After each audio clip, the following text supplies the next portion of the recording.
Operation ಸಿಂಧೂರದ ಬಳಿಕ make in India shine ಆಗ್ತಾ ಇದೆ. ಚೀನಾ, ಟರ್ಕಿ ಮೇಡ್ ಮಿಸೈಲ್ಗಳು, ಡ್ರೋನ್ ಎಲ್ಲವೂ ಕೂಡ ಫ್ಲಾಪ್ ಶೋ ಆಯಿತು.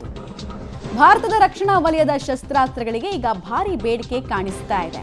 ಇಷ್ಟು ದಿನ ಅತಿ ದೊಡ್ಡ ಶಸ್ತ್ರಾಸ್ತ್ರ ಪೂರೈಕೆ ದೇಶಗಳ ಪಟ್ಟಿಯಲ್ಲಿ ಕೇವಲ ನಾವು ಒಂದು ಹಂತದಲ್ಲಿ ಅಮೆರಿಕ ನೋಡಿದ್ವಿ, ಚೀನಾ ನೋಡಿದ್ವಿ, ಫ್ರಾನ್ಸ್ ನೋಡಿದ್ವಿ, ಆಮೇಲೆ ಟರ್ಕಿಯನ್ನು ನೋಡ್ತಾ ಇದ್ವಿ.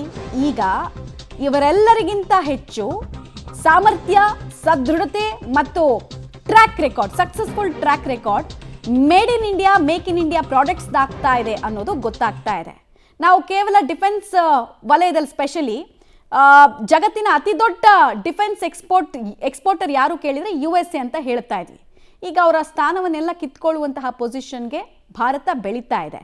ನಮಗೆ ಈ ನಮ್ಮ ವೆಪನ್ ಸಿಸ್ಟಮನ್ನು ರಫ್ತು ಮಾಡಿ ಅಂದರೆ ಮಾರಿ ನಮಗೆ ಸಿಗ್ತಾ ಇರುವಂತಹ ಆದಾಯ 10 ವರ್ಷಗಳ ಹಿಂದೆ ಜಸ್ಟ್ 688 ಕೋಟಿ ಆಗಿತ್ತು. ಬಟ್ ಈಗ 23,622 ಕೋಟಿ. ಡಿಫ್ರೆನ್ಸ್ ನೋಡಿ, ಹತ್ರ 1 ಪಟ್ಟು 2 ಪಟ್ಟು 10 ಪಟ್ಟು ಅಲ್ಲ, 34 ಪಟ್ಟಿಗಿಂತ ಜಾಸ್ತಿ ಇದು. 2013ರಿಂದ 14ರಲ್ಲಿ ನಾವು ಇಲ್ಲಿಂದ ಬೇರೆ ದೇಶಗಳಿಗೆ ವೆಪನ್ಸನ್ನು ಮಾರಿ ಅದರಿಂದ ಬರ್ತಾ ಇದ್ದ ದುಡ್ಡು 688 ಕೋಟಿ. ಈಗ 2024ರಿಂದ 25ರಲ್ಲಿ 23,622 ಕೋಟಿ ಆದಾಯ ಡಿಫೆನ್ಸ್ ಇಂಡಸ್ಟ್ರಿಗೆ ಬರ್ತಾ ಇದೆ. ಡೀಟೇಲ್ಸ್ ಕೊಡ್ತಾರೆ ಪವಿತ್ರ. ಆಕಾಶ್ ಮಿಸೈಲಿಂದ ಹಿಡಿದು ನಾವು ಯಾವ್ಯಾವ ಮಿಸೈಲ್ ಸಿಸ್ಟಮನ್ನು ಕಂಡು ಹಿಡಿದ್ವಿ, ಆಮೇಲೆ ಯಾವ ರೀತಿ ಏರ್ ಡಿಫೆನ್ಸ್ ಸಿಸ್ಟಮನ್ನು ಕಂಡು ಹಿಡಿದ್ವಿ, ಅದರದ್ದು ವಾರ್ ಟೆಸ್ಟ್ ಕೆಪಾಸಿಟಿ ಎಷ್ಟು ಅಂತ ಗೊತ್ತಾದ ಮೇಲೆ ನಮ್ಗೆ ಯಾವ್ಯಾವ ದೇಶದಿಂದ ಈಗ ಆಫರ್ ಕೊಡಿ, ನಮಗೆ ಡೀಲ್ ಮಾಡ್ಕೊಳ್ಳೋಣ ಅಂತ ಮುಂದೆ ಬರ್ತಾ ಇರೋದು. ಮತ್ತು ಈ ಟರ್ಕಿ ಹಾಗೂ ಚೀನಾ ಮಿಸೈಲ್ಗಳ ಮೇಲೆ ಡಿಪೆಂಡೆನ್ಸಿ ಹೆಂಗೆ ಕಡಿಮೆ ಆಗ್ತಾ ಇದೆ. ಆಮೇಲೆ ನಾನು ಒಂದು ಸುದ್ದಿ ಓದ್ತಾ ಇದ್ದೆ, ಈ ಚೀನಾದ ಡಿಫೆನ್ಸ್ ಇಂಡಸ್ಟ್ರಿಯ ಶೇರ್ಗಳು ಪಾತಾಳಕ್ಕೆ ಕುಸ್ತಿದೆ ಅಂತ.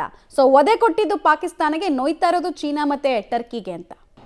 ಮಮತಾ, ಈಗ ಪ್ರಮುಖವಾಗಿ ಭಾರತದ ಪದೇ ಪ್ರಧಾನಿಯವರು ಒಂದು ಮಾತನ್ನ ಹೇಳ್ತಾ ಇದ್ರು, ಮೇಕ್ ಇನ್ ಇಂಡಿಯಾ ಶಸ್ತ್ರಾಸ್ತ್ರಗಳು ಎಷ್ಟು ಪ್ರಭಾವಶಾಲಿ ಅನ್ನುವಂಥದ್ದನ್ನ ಆಪರೇಷನ್ ಸಿಂಧೂರ ಜಗತ್ತಿಗೆ ಸಾರಿದೆ ಅಂತ. ಸೊ ಅದಕ್ಕೆ ಅನುಗುಣವಾಗಿ ಈಗ ವಿಶ್ವವೇ ಭಾರತದ ಶಸ್ತ್ರಾಸ್ತ್ರಗಳತ್ತ ನಿಬ್ಬೆರಗಾಗಿ ನೋಡ್ತಾ ಇದೆ. ಅದರಲ್ಲೂ ಕೂಡ ಬ್ರಹ್ಮೋಸ್ ಕ್ಷಿಪಣಿ ಅಂತೂ ರಷ್ಯಾ ಮತ್ತು ಭಾರತ ಜಂಟಿಯಾಗಿ ಮಾಡ್ತಾ ಇರುವಂತಹ ಸೂಪರ್ಸಾನಿಕ್ ಕ್ಷಿಪಣಿ ಅಂತೂ ಈಗ ಜಗತ್ತನ್ನೇ ಒಂದು ಹಂತದಲ್ಲಿ ಆಶ್ಚರ್ಯಕ್ಕೆ ಗುರಿ ಮಾಡಿದೆ. ಸೊ ಹಾಗಾಗಿ ಒಟ್ಟು ಈಗ 17 ರಾಷ್ಟ್ರಗಳಿಂದ ಬ್ರಹ್ಮೋಸ್ ಕ್ಷಿಪಣಿಗೆ ಡಿಮ್ಯಾಂಡ್ ಬಂದಿದೆ ಅನ್ನುವಂಥದ್ದು ಗೊತ್ತಾಗಿದೆ. ಆರಂಭಿಕ ಹಂತದಲ್ಲಿ ಡಿಮ್ಯಾಂಡ್ ಇದ್ದಿರುವಂಥದ್ದು ಫಿಲಿಪೈನ್ಸ್ ನಮ್ಮ ಜೊತೆ ಒಪ್ಪಂದವನ್ನ ಮಾಡಿಕೊಂಡಿತ್ತು ಬ್ರಹ್ಮೋಸ್ ಕ್ಷಿಪಣಿಗಾಗಿ. ಬಟ್ ಇವಾಗ ಸಿಂಗಾಪುರ ಆಗಿರ್ಬೋದು, ವಿಯೆಟ್ನಾಂ ಆಗಿರ್ಬೋದು, ಅನೇಕ 17 ರಾಷ್ಟ್ರಗಳು ಬ್ರಹ್ಮೋಸ್ ಅನ್ನ ಕೊಡಿ ಅನ್ನುವಂತಹ ಡಿಮ್ಯಾಂಡ್ ಅನ್ನ ಇಟ್ಟಿದ್ದಾರೆ.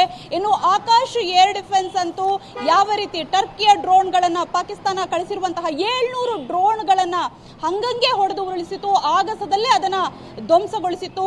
ಸೊ ಅಗೈನ್ ಭಾರತ ಮತ್ತೆ ಪ್ರೂವ್ ಮಾಡಿದೆ. ಅದರಲ್ಲೂ ಕೂಡ ಇತ್ತೀಚಿನ ಟ್ರೆಂಡ್ಗಳನ್ನ ನೋಡ್ತಾ ಇದ್ರೆ 10 ವರ್ಷದಲ್ಲಿ ಎಷ್ಟರ ಮಟ್ಟಿಗೆ ಭಾರತ ಬೇರೆ ಕಡೆ ಎಕ್ಸ್ಪೋರ್ಟ್ ಮಾಡುವಂತಹ ರಕ್ಷಣಾ ವಲಯದ ಸಾಮಗ್ರಿಗಳ ಒಂದು ಆದಾಯವನ್ನು ನೋಡ್ತಾ ಇದ್ರೆ 688 ಕೋಟಿಯಿಂದ 23,000 ಕೋಟಿ ಅಂದ್ರೆ ಅದು ದೊಡ್ಡ ಮಟ್ಟದ ಗ್ರಾಫ್. ಅದು ಜೊತೆಗೆ ಹೈ ದಾಖಲೆಯನ್ನ ಕೂಡ ನಿರ್ಮಾಣ ಮಾಡಿದೆ. ಇದರ ಜೊತೆಗೆ ಅನೇಕ ರಕ್ಷಣಾ ವಲಯದ ಶಸ್ತ್ರಾಸ್ತ್ರಗಳಿಗೆ ಬಹುದೊಡ್ಡ ಡಿಮ್ಯಾಂಡ್ ಬಂದಿದೆ.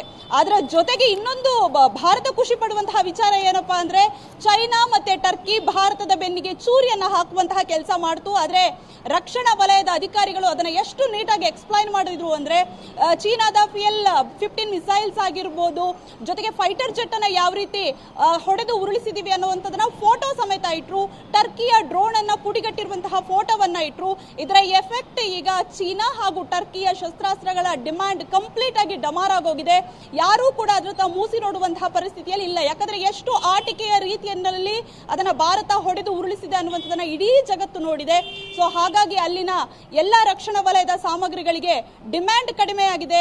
ಷೇರುಪೇಟೆಯಲ್ಲಿ ಕೂಡ ನೋಡ್ತಾ ಇರಬಹುದು, ಅವರ ಡಿಫೆನ್ಸ್ ನ ಒಂದಿಷ್ಟು ಮೆಟೀರಿಯಲ್ಗಳಿಗೆ ಯಾವ ರೀತಿ ಕುಸಿತ ಕಂಡಿದೆ. ಅದೇ ಭಾರತದ ಷೇರು ಮಾರ್ಕೆಟ್ 7% ಹೈಕ್ ಆಗಿದೆ. ಚೀನಾ ಹಾಗೂ ಟರ್ಕಿಯ ಆ ಒಂದು ಷೇರು ಮಾರ್ಕೆಟ್ಗಳು ಕುಸಿತ ಕಾಣುವಂತಹ ಆ ರೀತಿಯಲ್ಲೂ ಕೂಡ ಆಗಿದೆ. ಸೊ ಹಾಗಾಗಿ ಭಾರತ ರಕ್ಷಣಾ ವಲಯದ ಸಾಮಗ್ರಿಗಳನ್ನ ಬೇರೆ ದೇಶಗಳಿಗೆ ಎಕ್ಸ್ಪೋರ್ಟ್ ಮಾಡುವತ್ತ ದಾಪುಗಾಲು ಹಾಕಿದೆ. ಇದಕ್ಕೆ ಆಪರೇಷನ್ ಸಿಂಧೂರ ಕೂಡ ಪೂರಕವಾಗಿ ದೊಡ್ಡ ಮಟ್ಟದ ಪ್ರಭಾವವನ್ನು ಕೂಡ ಬೀರಿದೆ. ಮಮತಾ.